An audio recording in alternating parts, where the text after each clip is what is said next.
Hey, Gateway family, Bill here again, doing yet another family devotional. We're trying to put some of these out there to kind of fill the time and to give you some great content of things you probably have around your house that can teach deep and powerful truths of God. Today, as you can see, we're going to have a little bit of a cooking show.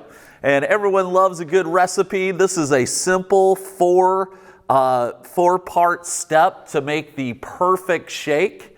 But in order to frame this up, we have to see, well, what is it that God makes good? What is it that God makes perfect? And one of my favorite passages to teach this from is out of Colossians chapter 3, beginning in verse 1.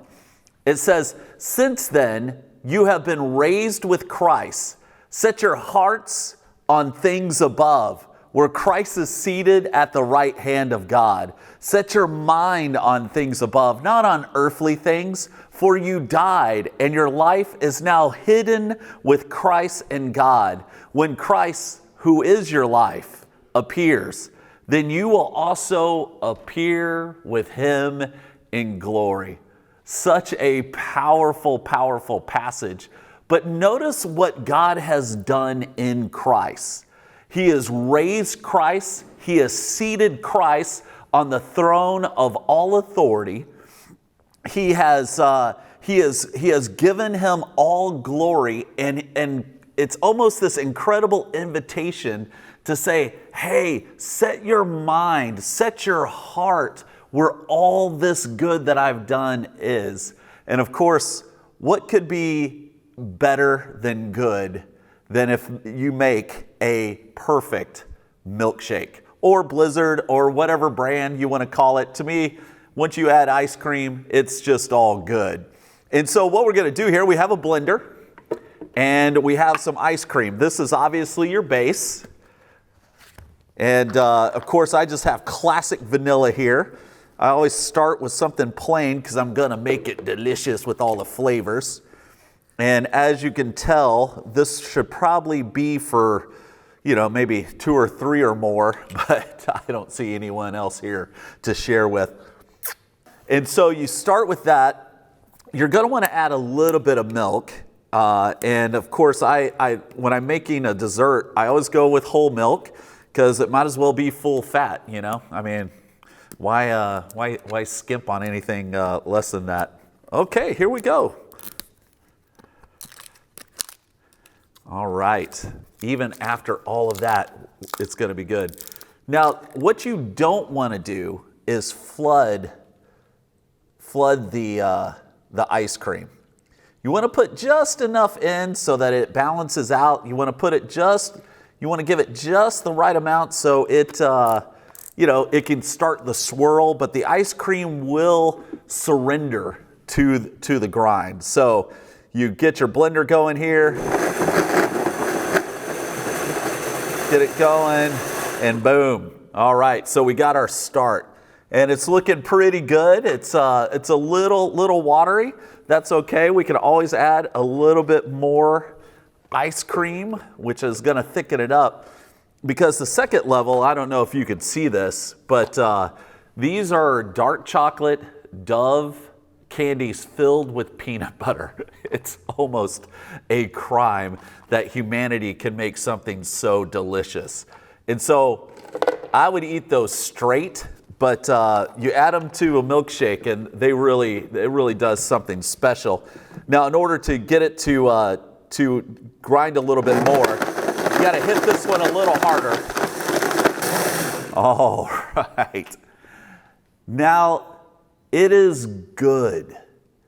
I have made something that, even if you're not a fan of Dove dark chocolate filled with peanut butter candies, you would probably get, if you were offered this, you would probably go, I think I'll take some because it's going to be good. And here's something God's done.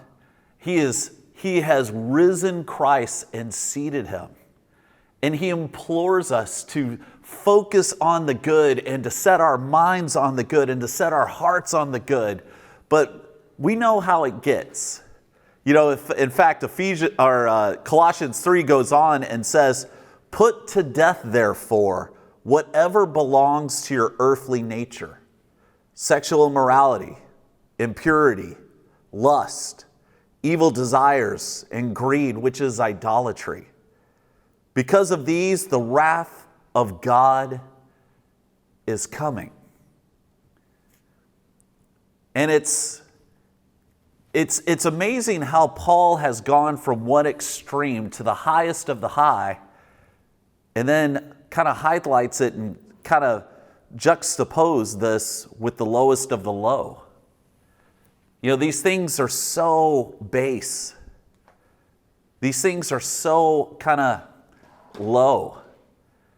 And yet they're all around us. Immorality, impurity, lust, evil desires, greed. And now that we're having this time when we're utilizing our toys more, our computers, our phones, we're becoming more and more dependent on them to connect. It also connects us to a lot of things that we probably shouldn't watch. And it connects us to a lot of things that we probably wish we have never seen. And we kind of go, well, what's the big deal? I mean, it's kind of all around us anyway. I mean, it's only a little. I'm only watching it a little. And we start to wonder, does it make that big of a deal? And of course, you know, I made something good here. But I tell you, if you add the wrong thing to it, it just feels different. My fourth ingredient, which I found just outside in the dirt, is this nice, grubby little worm. Now, this is a commonplace earthworm, and you could find them anywhere. But how would you feel about this shake if you knew I was about to drop this right into here?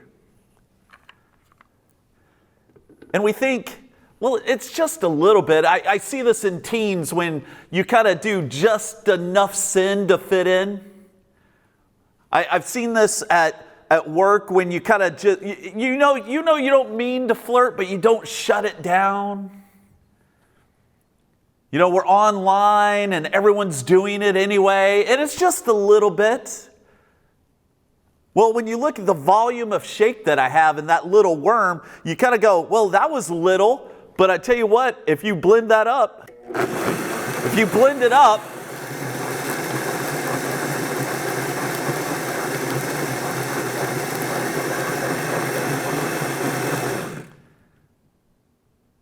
now, how do you feel about the shake?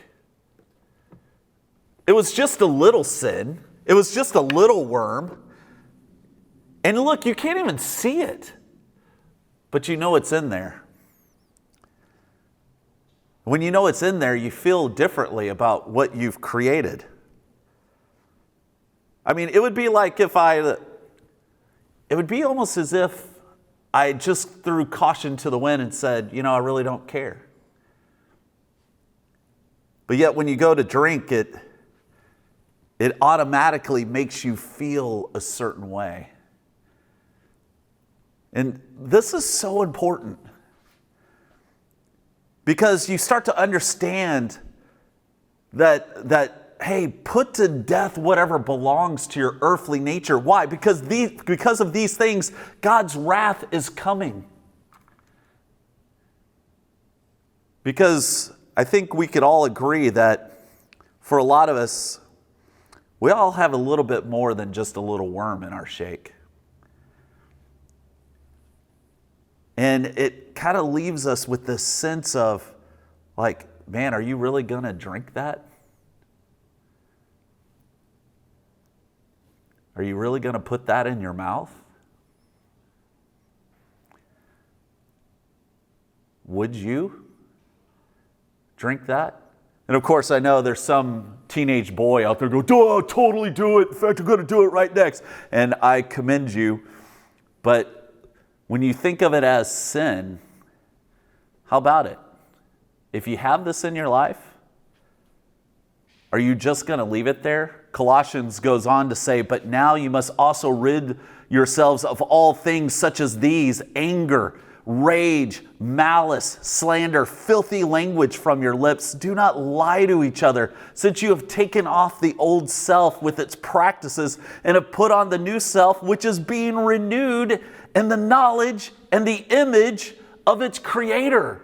We were not created to have this sort of stuff in our shake. We weren't designed to create something good only to soil it with the things of this world. So don't do it. Paul goes on in verse 12. Therefore, as God's chosen people, holy and dearly loved, clothe yourselves with compassion, kindness, humility, gentleness, and patience. Bear with one another and forgive one another if any have any grievances against anyone. Forgive as the Lord forgave you. And over all these virtues, put on love, which binds them up in perfect unity. You know, we end up putting a lot of things into our lives that only God can deal with. And if you want to see a great devotional on how God deals with our sin, please see the last one that we put together called East to West. But when we put something in, it does change things. But if we who recognize that there's something in me that is wrong, that is on this side of why God's wrath is coming, if I know this about me, that the immediate command of God is, therefore you better put on compassion and love for everyone else because they're dealing with it too. Forgive as the Lord has forgiven you.